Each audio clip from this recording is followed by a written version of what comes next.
Hey Scott, What's up, Davin? how are we doing? I'm doing fantastic. Little chilly, but I'm doing well. Well, it is winter time, I but know. Well, you look that's nice true. and warm in what I assume is your Talent Champion Council sweatshirt, It right? is. It is Yeah, baby. very comfy, cozy. These I are need to prized get possessions. I need to get myself one of those. Those are We'll hook fantastic. you up. We'll hook you up. Awesome. Well, thank you for being here today. I want to address those that are watching right now. Today, I'm excited. We are back here on the Finding Purpose LiveCast, Season 2, Episode 2. And we're here with my new friend, Scott MacGregor. He is the founder and CEO of Something New, founder and CEO of the Talent Champion Council, which you just heard us mention, which is really exciting. Can't wait to talk about that. And then three-time author of the Standing O series, which is an amazing series of books. Love your work, Scott. We're going to talk about that in a minute, but I can't thank you enough. You got a lot of things going on. Thanks for taking time out of your busy schedule to share with our listeners and viewers today. I am honored and very excited to be here. So thank you very much for the invite. Absolutely, absolutely. I got to get this out because I know I shared it on LinkedIn. I know people hear me say it, but I can't say it enough. I've said before that one of the most impactful things that any person, any leader can do is to choose to be the spotlight versus trying to be in the spotlight.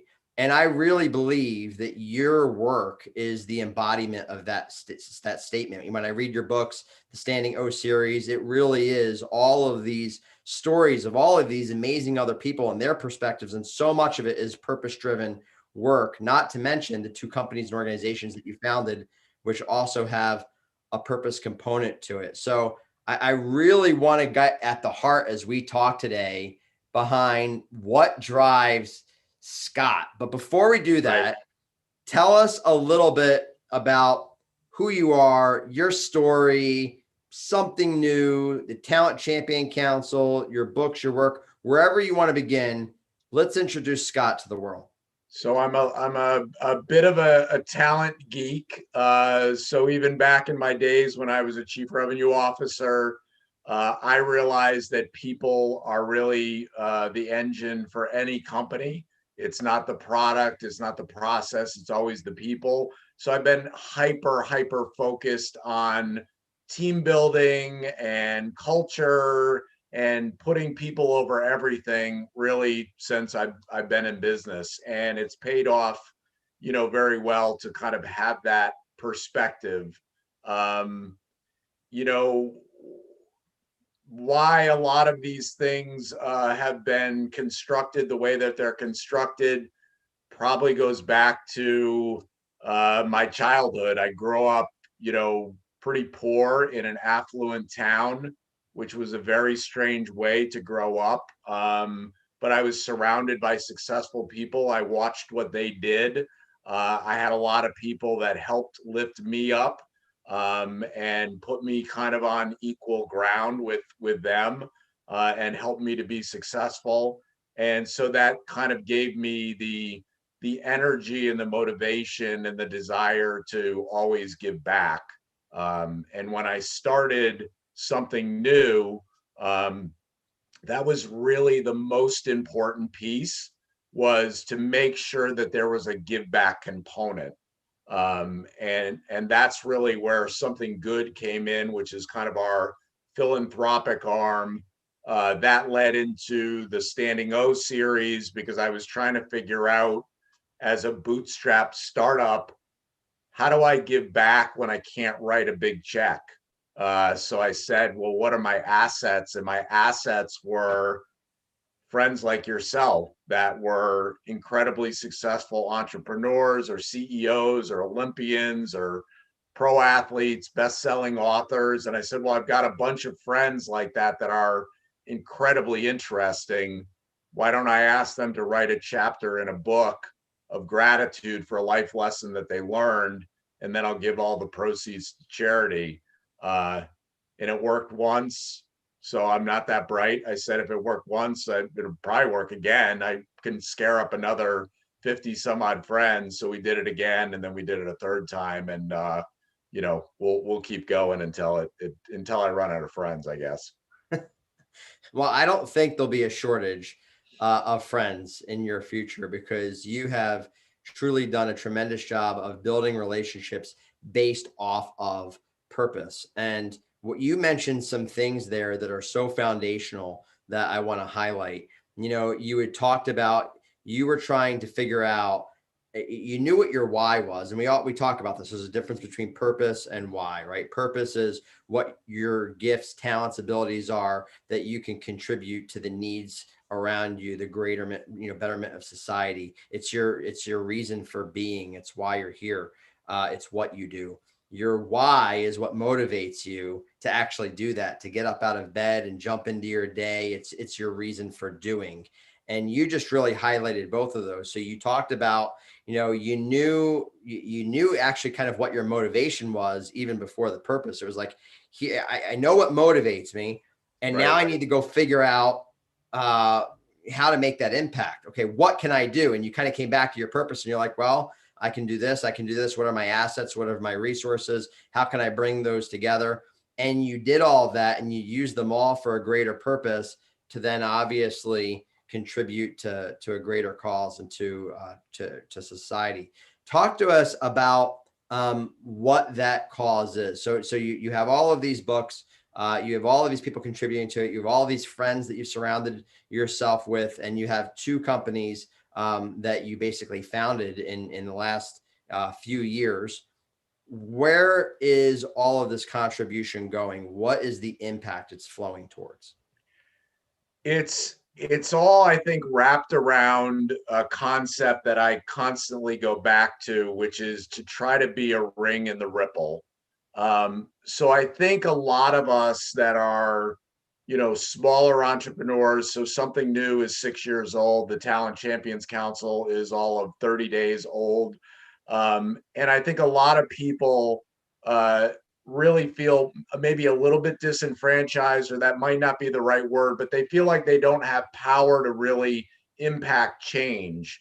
And I really think it's like that pebble that you throw into the water. It's the ripple effect that makes a difference. So, I really want to highlight those things that we do to give back, because my hope is that we inspire just one other person, one other company, and that has that ripple effect. So we put out what we call a ripple report every year. I saw something that Blake Mycoskie, who is the founder of Tom's, puts out, which was really kind of encapsulating all of the good that they did. It was so inspiring.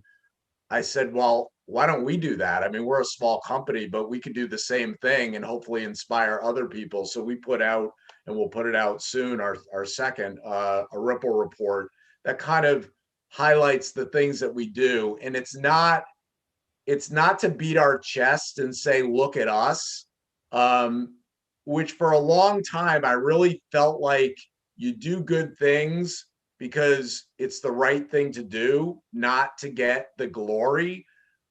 But I realized that it's hard to inspire people when they don't know what you're doing. And it's something we're so passionate about that we want the world to know. Literally, if I'm asked to be on a podcast and they won't give me a little bit of airtime to talk about something good and giving back, then I just choose not to do it, because it's important to me, because I think there is a chance that I'm going to inspire somebody else. That's awesome. And I love that you're putting the purpose of everything that you're doing first, and saying, hey, if you're going to have me on to talk, and it's great, you might want to talk about the Standing O book series, or you might want to talk about, the Talent Champion Council, or you might want to talk about something new. You're saying we could talk about all that, but we can't talk about all of that if we don't talk about something good, which is the actual core purpose behind all of this work to begin with. So tell us about something good specifically. Yeah, so something good is like an umbrella term that goes over kind of all the things that we do to give back. So whether that's giving out bags, we call them something good bags to the homeless, which I've been doing for 6 years, and I've given hundreds and hundreds of bags out because it was another one of those things where I was traveling, into New York City and into Boston, and into big cities where there's a substantial homeless population. And I thought, you know what, why don't I give back? So literally put these packages together, and like a Sherpa would would schlep everything to whatever city I was going to and give them out, and have conversations with those folks and shake their hand, ask them their name, and which I think they got more value out of being humanized than they did from probably the food and the toiletries and things like that we put in the bags. So something good is, it's the bags that we give out to the homeless, it's the charities that we support, it's the books that we write, it's championing people over everything. So it's kind of an umbrella term that we use in under something new. So something new is the revenue generating engine that allows us to give back, which gives me tremendous motivation to grow that unusual recruiting and advisory service that we provide through something new. Awesome. Awesome. And I love that phrase, people over everything. And I remember the very first time I saw it, and I'm kind of going, because everyone's like, Davin, you're always talking about purpose. Isn't it purpose over everything? And I'm going, no, it really is people over everything, because at the end of the day, without people, there is no purpose. Purpose at its root cause is really about the impact to people. If what you're doing doesn't positively impact people, or doesn't serve people, or make people's lives better in some way, then it's not really a purpose. In fact, Patrick Lencioni, I love his work. He's always saying that the purpose of every organization is to improve the quality of human life in some way. So it really is, at the end of the day, it is about people, and it's people over everything else. So when did you have that light bulb moment, like this phrase, you know what, people over everything, we're going to champion in that? And I love it. I've seen it on your collateral where you have people and then a line and then everything. I love that logo that you have out there. When was that? Sounds like you want a t-shirt, Davin. I'm just saying, if a t-shirt happens to show up at our office, right, along with that sweatshirt, we'll put it to good use, but I'm not begging. But where did that phrase come from? When did the light bulb come off and you were like, people over everything? This is what we're going to hang our hat on. Yeah. Very early on, and it was a little bit different. So our core client is typically a hyper-growth startup. So we're dealing with the CEO. And in dealing with hundreds and hundreds of CEOs over the last 6 years, I realized that oftentimes, not only the CEO, but also the executive leadership teams, they were focused on product and process and things like that, not realizing that what was going to make or break their company was people. And I would have people say, well, Apple is successful because they design simplistic, elegant devices that we all love to use, but who do we think created those things? There's no product, service, process that's in place that wasn't created by a person. So I believe that for organizations to be successful, you have to have a mindset of people over everything. If you think that you're going to be successful because you have the best product or service, you're ultimately probably going to lose in the end. It's all about people. It always has been, and I think it always will be.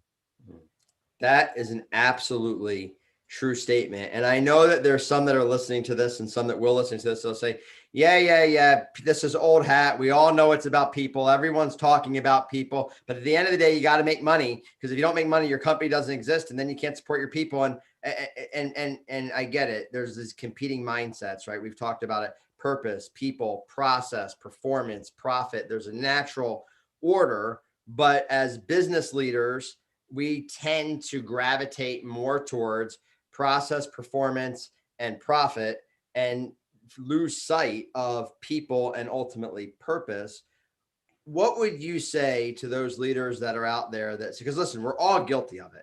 Every single one of us, even I'm sure you have, I know I have. Sure. We are all guilty of gravitating towards the process, performance, and profitability pieces of what we're doing.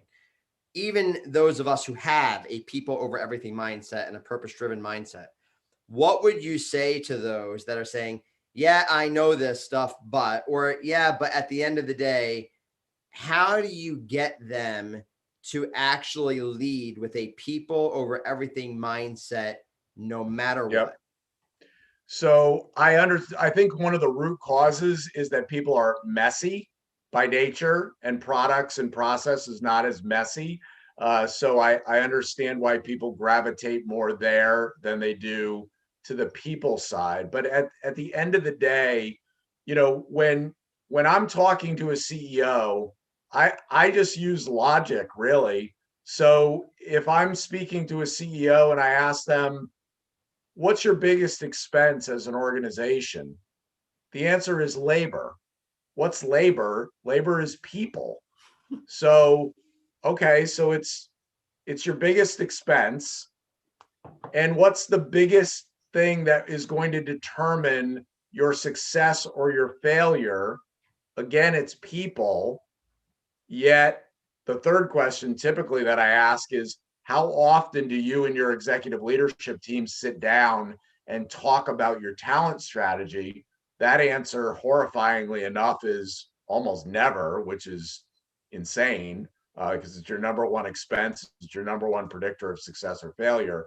So I think when you really talk through the logic, and we try to bring in, so through the Talent Champions Council, which is a different business, but one of the things we've done there is we've brought in amazing people from the world of professional sports and the military who do talent exceptionally well, who realize that it's talent that wins you championships. Corporate America is a little bit behind the military and professional athletics. So we try to bring those best practices in just to highlight how important it is. That is such a great visual. I've never, I mean, I've always known it, but I've never actually drawn that correlation before. Of, we know that people are a company's greatest expense line. They're also their greatest predictor of success.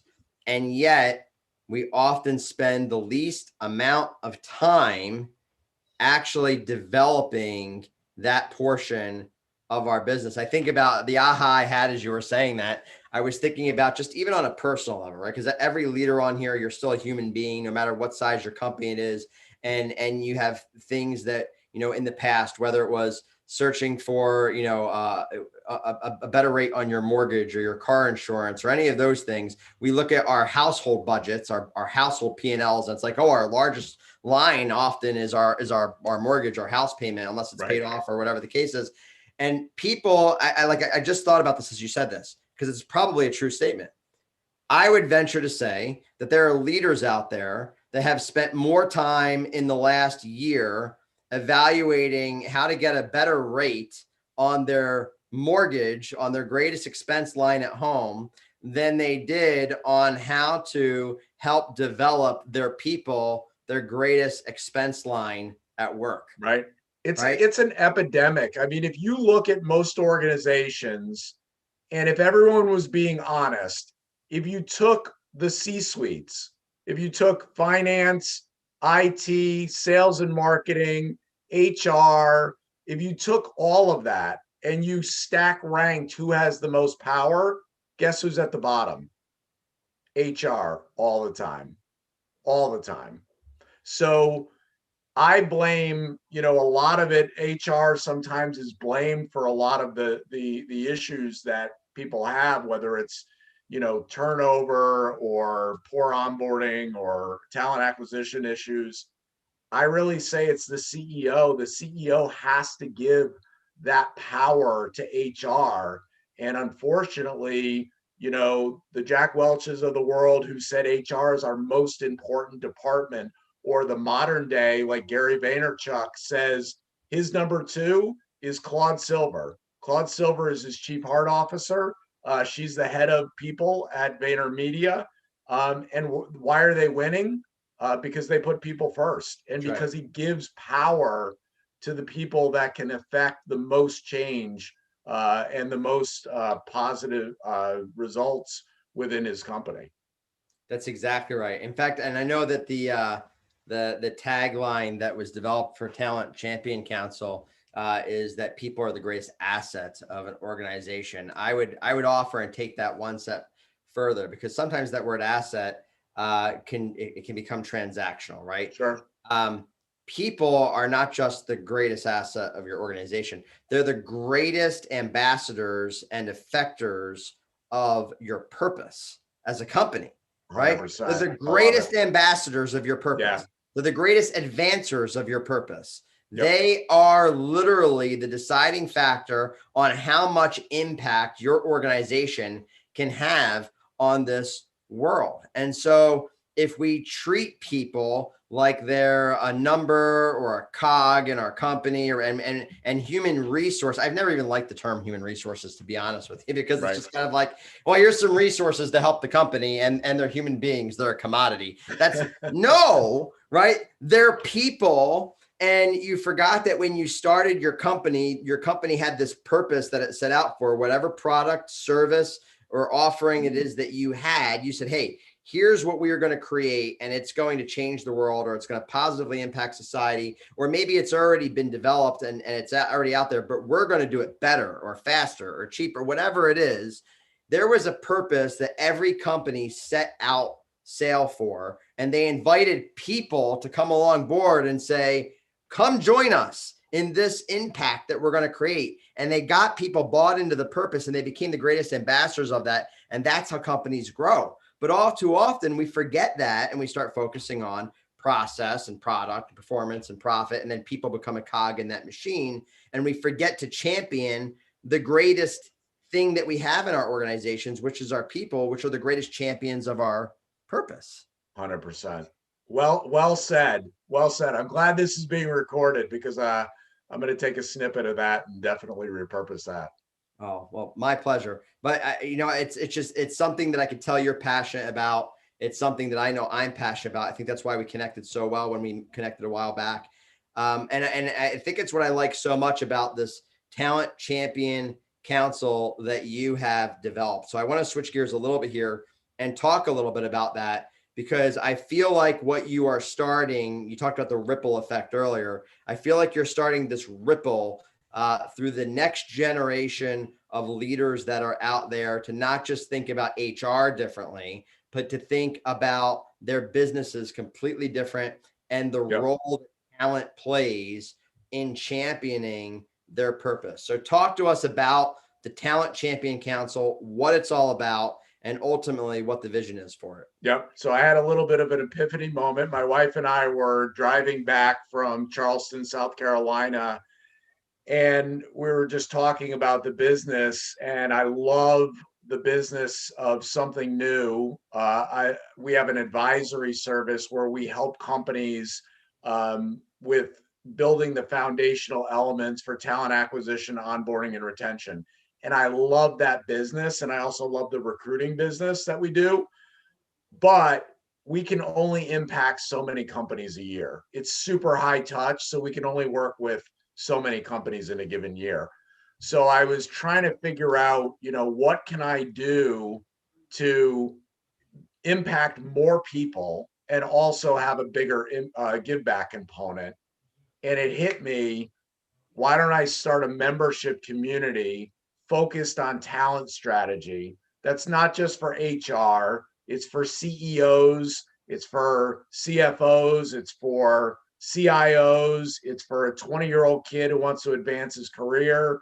It's for anybody who wants to, in some way, build their career by lifting other people up and figuring out how do I do that? How do I learn how to build a great culture? How do I learn how to do talent acquisition the right way? How do we onboard employees the right way? How do we retain them? So we really built the Talent Champions Council to be a large membership community where we could all get educated and we could all collaborate. So there are phenomenal networking opportunities within what we call the TCC, but also we're trying to bring really unique content. Part of that is something that I talked about earlier. It's bringing in non-traditional people champions to talk about talent strategy. So, for instance, we just did a master class with Dick Vermeil. So, Dick Vermeil won a Super Bowl with the Rams. He's the only person ever to win Coach of the Year at the high school level, junior college, and pro level. And the three teams that he took over in the NFL were under 500 when he took them over. And within 3 years, he got them to the playoffs.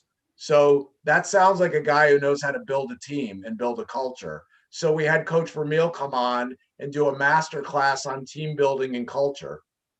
We have a Navy SEAL, Mike Sorelli, coming on and talking about his book, The Talent War, and talking about how special operations looks at people and has and their talent strategy. So we're trying to bring in disciplines that you might not think of. But I think, you know, when the book Moneyball came out, the Michael Lewis book about Billy Beane, I think people started to see, oh, okay, if we look a little bit deeper, if we just don't look at surface level, maybe we can evaluate talent differently. And you can definitely take those things that they learned early on in doing some of the things that they did with the A's, and you can apply that to your business to make it more successful. So we just want to give a tremendous amount of unique content and great networking opportunities to our community, which is, I mean, we're 30 days in and we have people literally from all over the world. We have Olympians, we have pro athletes, we have tons of Navy SEALs, Green Berets, CEOs, entrepreneurs, you know, people that are early on in their career that are contributing to what we hope becomes a real movement.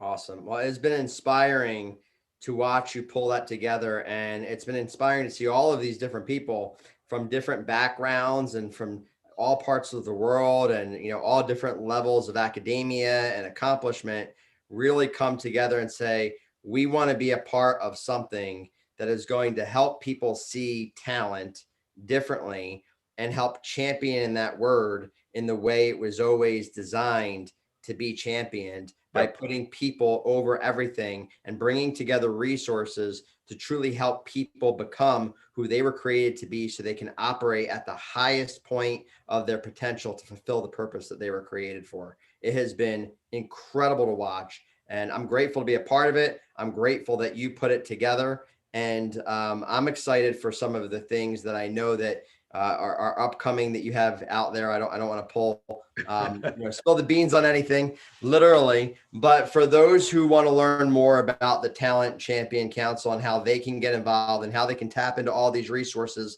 to help make them a better leader, to help make their organizations better, and how they can really help unleash the potential that's within the teams that they're a part of, where could they find that information? Yeah, go to talentchampionscouncil.com. But really, one of the things that we did, I initially thought, you know what, I can put this content together and I could give it out for free. But there were two things that prevented me from doing that. Number one is I don't believe that people value things that they get for free. The second was the give back component was really important to me. And I realized nothing coming in, nothing going out. So we chose to look for the good project to support. And then we made a decision to price the Talent Champions Council at a ridiculously low price. So it's $199 and that's not $199 a month. It's $199 a year. And you're in master classes with Kara Golden, CEO of Hint, Claude Silver, Chief Heart Officer of VaynerMedia, Dick Vermeil, Navy SEALs. I mean, the list goes on and on. Plus, you're getting content on a daily basis, and you're able to interact with those folks. So, we made that choice to price it low, but also as we scale, to be able to give a substantial amount back to Ann Kibitsky and the Look for the Good project, which I'm super passionate about. So I know that you and I talked a little bit about that project. Real quickly, share about that project and the impact that this give back is going to have. So any charity that we support, we try to support. There are amazing organizations out there, but we always choose ones that are flying under the radar that really can benefit from a big spotlight being put on them, and also from the money that we can donate. So Ann Kibitsky is a good friend of mine. She was in the original Standing O, and she created an organization called the Look for the Good Project, which goes into schools and has things like a gratitude spot. So literally a sticker on the ground where when the kids get to that sticker, they talk about something that they're grateful for.